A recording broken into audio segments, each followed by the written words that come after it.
Hello guys, for today's video, dahil ayan, gumala kami, tinabi na kami sa kanyang ninang.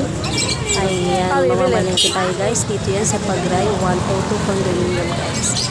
Ayan, ito nga pala yung palengke nila dyan guys, kaya lang matraffic dahil gabi na yan, oras na ng uwian. Ayan, bibili tayo guys ng baboy. Ayan, iba't ibang klase ng parts na baboy yan guys. Ayan, napaka-fresh. Ayan nga yung pusa guys, kumakain nga pala dyan. Ayan, nabigyan natin. Ayan, bumili nga pala dyan si ating alinang lamang. Ayan guys, pinachop na nga yung ating karne. Ganyan. Sa tabi niyan guys, ay meron din tindang mga gulay. Ayan, may prutas. Ayan.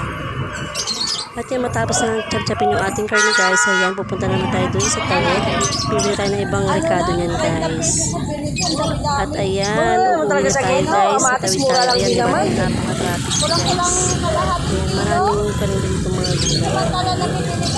Kagabi na marami ng tumpok-tumpok na mura guys. Ayan, syempre tatawid na tayo guys. Ayan, diba, traffic. At syempre mag-iuwi na tayo sa pagtawid natin guys. Ayan. Ayan at nasa bahay na kami. Then naghiwa na kami sibuyas bawang dyan guys. Ginising natin yung ating karne para lumambot at saka lumabas yung sarili niya mantika guys. Sinangkot siya natin. Ayan, pinimplahan natin siya ng seasoning at saka guys yung mamasitas niya. Ayan, tapos na natin yung toyo, paminta. Yan ipanghuli natin yung suka guys. At ayan, maya maya nga ay maluluto na yun guys. Yan ang ating ulam for today's video. Adobong baboy guys.